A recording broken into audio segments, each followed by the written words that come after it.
예수께서 성령의 충만함을 입어 요단강에서 돌아오사 광야에서 40일 동안 성령에게 이끌리시며 마귀에게 시험을 받으시더라. 이 모든 날에 아무것도 잡수시지 아니하시니 날수가 다함에 줄이신지라.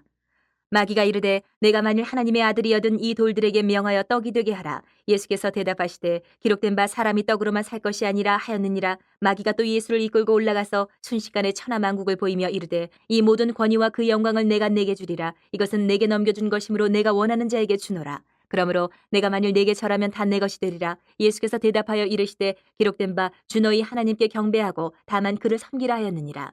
또 이끌고 예루살렘으로 가서 성전 꼭대기에 세우고 이르되 내가 만일 하나님의 아들이여든 여기서 뛰어내리라. 기록되었으되 하나님이 너를 위하여 그 사자들을 명하사 너를 지키게 하시리라 하였고 또한 그들이 손으로 너를 받들어 내 발이 돌에 부딪히지 않게 하시리라 하였느니라.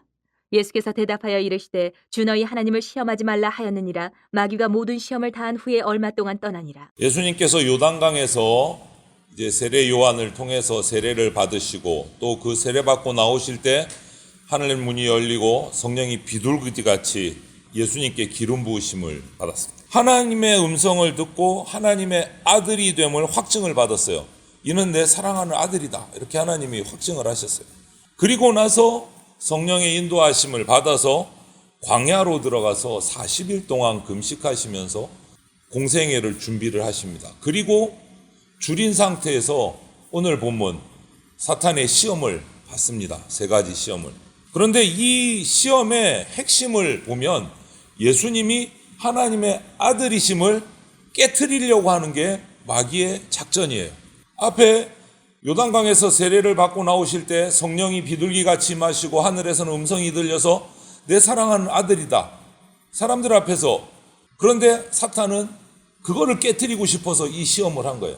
이 시험을 통해서 예수님께서 하나님의 아들됨을 통해서 어떻게 사탄의 시험을 이기는지, 그것을 통해서 영적 이스라엘인 우리가 하나님의 자녀된 아들, 딸이 된 우리가 어떻게 하면 마귀의 시험에서 승리할 수 있는지를 우리가 살필 수 있기를 바랍니다. 먼저 1절에서 4절을 통해서 첫 번째 시험을 보는데요.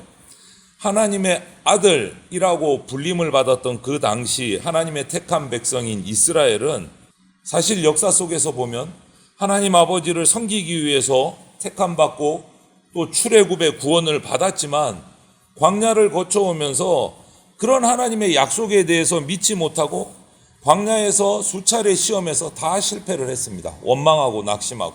이제 새로운 이스라엘로 오신 예수님은 40일을 금식하시고 줄이신 가운데 사탄의 시험을 받으십니다. 그 첫 번째가 바로 하나님의 아들됨에 대한 시험이에요. 하나님의 아들.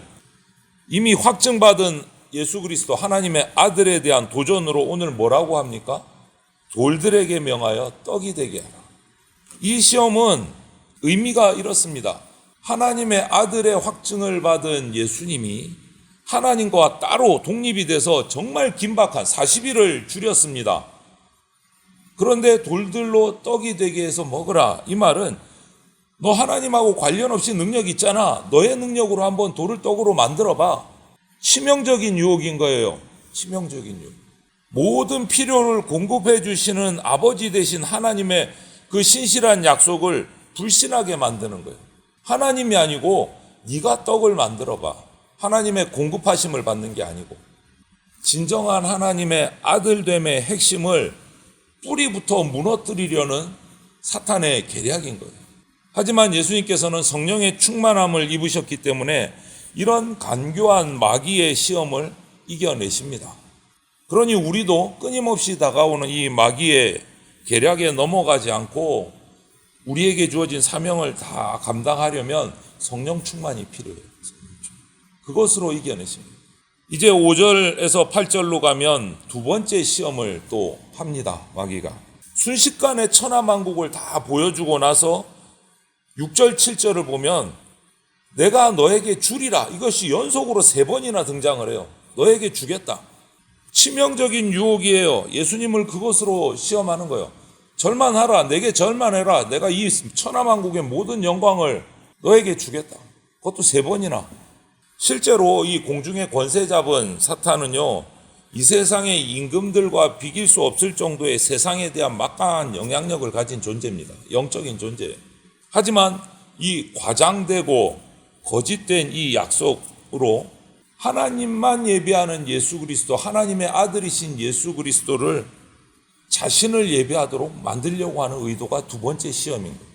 하나님을 예배하는 게 아니고 사탄을 예배하도록 만든다. 내게 절하면 다 주겠다, 주겠다, 주겠다 3번이나. 하나님 아버지만을 예배함으로 권세를 받고 세상을 통치하실 예수 그리스도를, 그거를 무너뜨리려는 두 번째 시험이 의도인 거예요. 하나님의 아들됨을 깨트려서 사탄을 경배하게 만들려는. 하지만 8절에서 예수님께서는 하나님만 예배하는 것을 선택하셔서 십자가를 통해서 온 우주 만물의 통치권을 받기를 선택하십니다. 하나님의 아들된 자로서 하나님을 경외함이 없는 권세나 하나님을 경배함이 없는 영광은 바라지도 않으신 거예요. 여러분, 우리도 돌아봐야 됩니다. 이런 예수님의 승리하시는 모습을 보면서 내가 혹시 사탄의 거짓된 약속에 미혹에 속아 넘어가서 하나님 외에 다른 우상들을 신으로 섬겨서 하나님의 자녀됨을 포기한 적은 없는가? 우리가 다시 한번 스스로를 살펴봐야 돼요. 유일하신 진정하신 통치자이신 하나님만 예배하는 삶을 우리가 살아가야 합니다. 그리고 세 번째 시험이 시작됩니다. 9절부터 13절을 보면, 그런데 이 장소가 의미가 있어요. 마귀는 세 번째 시험을 하나님의 임재, 하나님의 보호를 상징하신 성전으로 예수님을 데리고 갑니다. 예루살렘 성전으로, 성전 꼭대기에 세워요. 하나님의 아들됨에 대해서 다시 한번 도전하는 거예요. 성전 꼭대기에서 뛰어내리라. 하나님의 임재를, 하나님의 함께하심을 상징하는 성전에서 이런 시험을 해요. 그거를 하면서 또 치밀합니다. 성전을 능력 행사의 장소로 바꾸기 위해서, 예수님이 주인된 것처럼 바꾸기 위해서 시편 말씀을 인용까지 해요. 시편 91편 11절 12절 말씀을 인용하는데 그것이 오늘 10절 11절 말씀이에요. 10절 11절 말씀. 뭐라고 합니까? 기록되었으되, 이게 시편의 말씀을 인용한 거예요. 하나님이 너를 위하여 그 사자들을 명하사 너를 지키게 하시리라 하였고, 또한 그들이 손으로 너를 받들어 내 발이 돌에 부딪히지 않게 하시리라 하였느니라. 시편 말씀을 인용을 해서 성전에서 또 미혹을 하는 거예요. 예수님.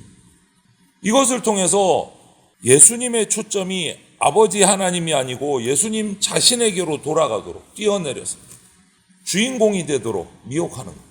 여러분, 이런 마귀의 정면 도전, 이제는 둘러서 안 되니까 정면으로 도전하는 이 시험에 대해서 예수님께서는 하나님을 시험하지 말라.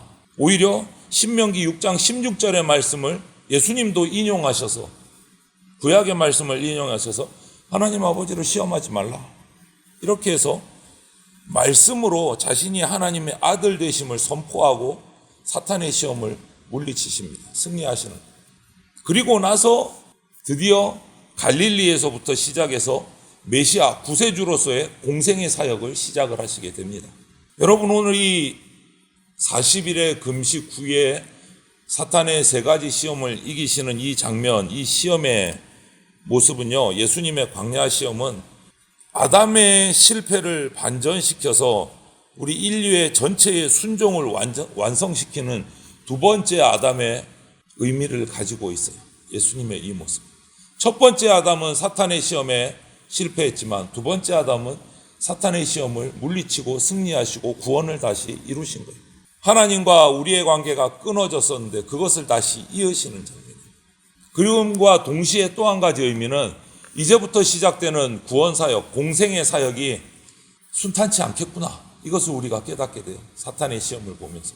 마귀는요, 예수님이 하나님의 아들, 즉 메시아다, 이것을 신적인 능력을 사용해서 하나님의 아들이심을 피해가도록 정말 교묘한 시험 아닌 것 같은 시험을 가지고 예수님을 넘어뜨리려고 했어요. 하지만 예수님께서는 그 모든 것을 다 꿰뚫어 보시고 자신은 낮추시고 비우시고 십자가의 길을 선택하십니다. 이것이 참 구원자 메시아의 모습인 거예요. 여러분, 예수님께서 이 마귀의 시험에서 승리하신 비결이 뭡니까? 그것을 우리가 잘 살펴야 됩니다. 예수님께서는 마귀의 시험을 성령 충만함으로 이기셨습니다. 그것으로 자신이 하나님의 아들 되심을 보이셨어요. 우리도 마찬가지예요. 우리가 하나님의 자녀됨을 나타내야 돼요. 어떻게? 하나님이 공급해 주시는, 내 능력이 아닙니다. 하나님이 공급해 주시는 능력으로 하나님의 보호하심을 덧입어서 사탄의 치밀한 시험을 승리할 수 있어요. 비결은 하나님과 동행함이고 하나님 앞에 엎드리는 거예요. 이렇게 해서 시험이 끝났어요. 그런데 한 가지 더, 오늘 마지막 절을 잘 살펴야 돼요. 13절에 시험이 끝나니까 마귀가 뭐라고 합니까? 얼마 동안만 물러났어요. 얼마 동안 물러나니라. 얼마 동안. 완전히 물러난 게 아니에요. 방심하면 안 돼요, 여러분. 얼마 동안 물러났다는 말은 뭡니까? 호시탐탐 또 쓰러뜨릴 기회를 노리고 예수님의 그 구원 사역을 방해하려고, 예수님의 제자를 방해해서 넘어뜨리려고 할 거다. 얼마 동안 물러났더라. 완전히 물러난 게 아니에요. 그러니 우리도 자만하면 안 됩니다. 방심하면 안 됩니다. 세례받았다고, 한 번 시험에서 이겼다고 자만하고 방심해서는 안 되고, 이거 금물이에요. 영적인 긴장을 늦추지 말고 영적 무장을 해제하지도 말아야 됩니다. 언제까지? 주님 다시 오셔서 완전히 심판하시고 우리를 승리케 해주셔서 천국으로 들어갈 때까지. 오늘도 마귀의 시험이 올지라도 철저하게 영적으로 무장하고 예수님을 따라 동행함으로 그 시험에서 승리하시는 저와 여러분들이 다 되시기를 주님의 이름으로 축원을 드립니다. 아멘.